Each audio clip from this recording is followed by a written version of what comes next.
everybody, it's Shelly.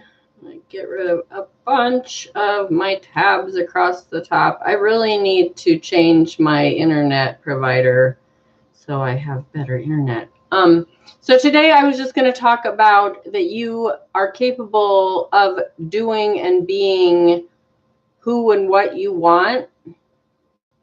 And so I'm going to share this video really quick on the Facebook.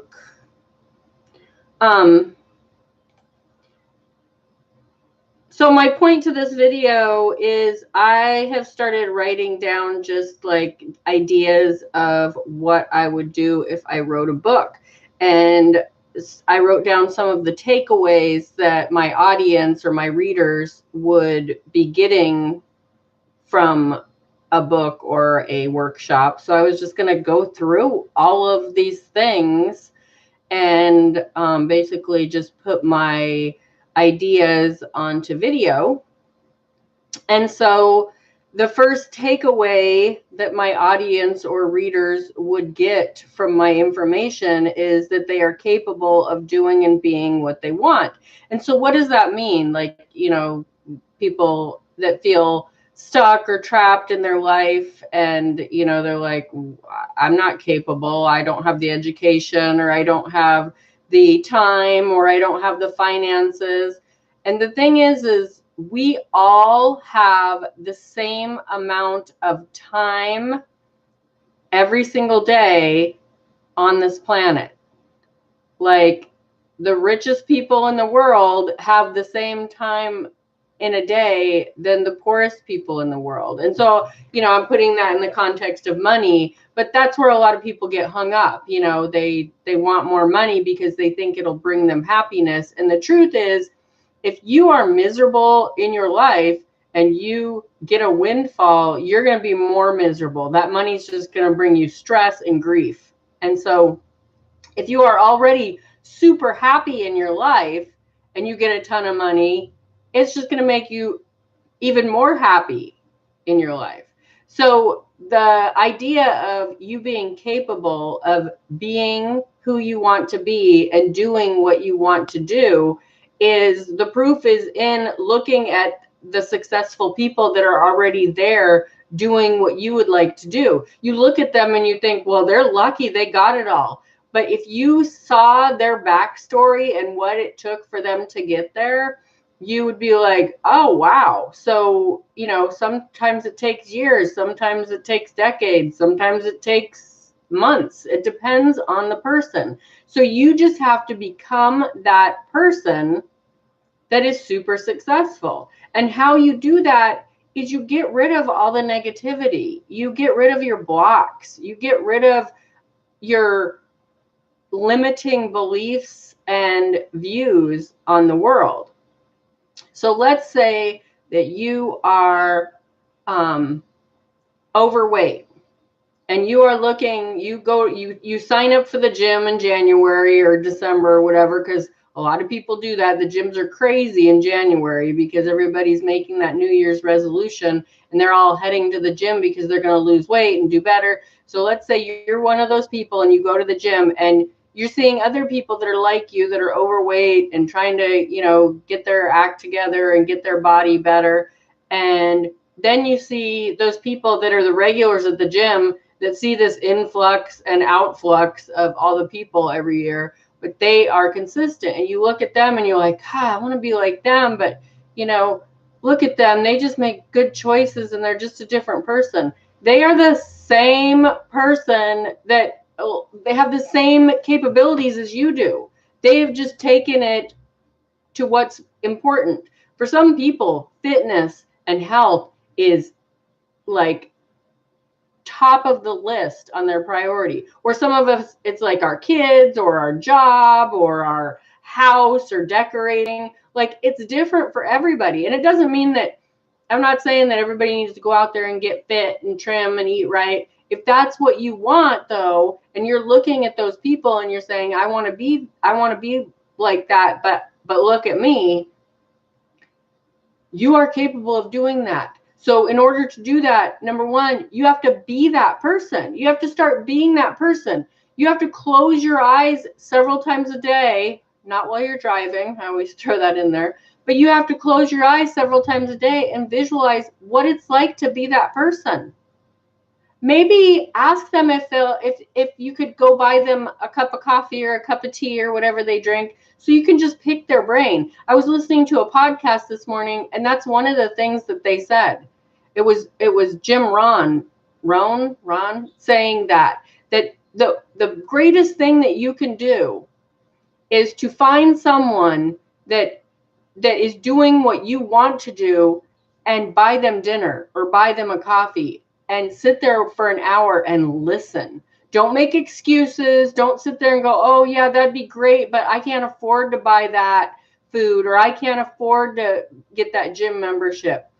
There are YouTube videos where you could literally fill up milk jugs and use them as weights to get in better shape. There is no excuse for you not to do that if that's what you want to do. There are so many resources. We are in an age of information and resources. If you want to learn yoga, you don't have to go take a yoga class. You can turn on YouTube and do it for free. If you're watching my video right now on YouTube, on whatever device you're watching it, you can find out just about anything in the world and find an expert who's already doing it. So even if it's just a phone call or a Skype or a Facebook Live, and you could just, or not Facebook Live, but a Facebook video, call or whatever, you can pick someone's brain, and you need to listen and not make excuses and take notes. If you want to make more money and you are a hairdresser, I'm just pulling something out of the blue there, and you want more clients, go find a hairdresser who is booked solid and find out what they're doing. Is it because they're so good? Is it because they've been doing it for 10 years? Is it because they're, my daughter's boyfriend's mom? So it's almost like my daughter's mother-in-law at this point. She is a hairdresser, and she works out of a senior living center or assisted living or whatever, and those are her clients. Are those older women, men and women who come to her for roller sets and perms and all of that stuff. Like, that's her clientele. So if you looked at her as a new hairdresser and you're like, well, how do I get that gig? Go talk to her. Go find out. So I have 0 live viewers, but I'm going to share the heck out of this video. Go find who you want to be like and interview them in some way. Or if you can't interview them, if you can't get a hold of them, if it's somebody like Tony Robbins, and maybe in a year or two you'll be able to interview them, but you can still watch their stuff. You can watch their interviews. People interview them, and you can sit there and watch it and take notes. And then that's where the work begins, because then you have to become conscious of your thoughts and your actions. So when you say you want to get that lean body, and you're in the break room at work and somebody puts out a bunch of donuts, that's when you just have to quietly not take a donut and go eat your protein bar, or go have your banana, or go have your egg whites, or go have your however it is that you're choosing to change the way that you eat every day. Do that. And my advice to you is not to make a big deal about it. Like, oh, donuts, I can't have those. I'm trying to lose weight. Who keeps bringing these donuts in here? Because there are people in that office that enjoy those donuts, and there's nothing wrong with that. That doesn't mean you have to have one. So do it in your own space. Do not spread negativity and excuses out there. Just do your thing. And then in 2 or 3 months, when you've lost 20 or 30 pounds and everybody's like, wow, how'd you do that? That's when you can explain your success story and influence and be an example for other people to be and do what you have. And you can be the person that they are seeking out and going, hey, can I take you to coffee? Because I just really want to know how you did that.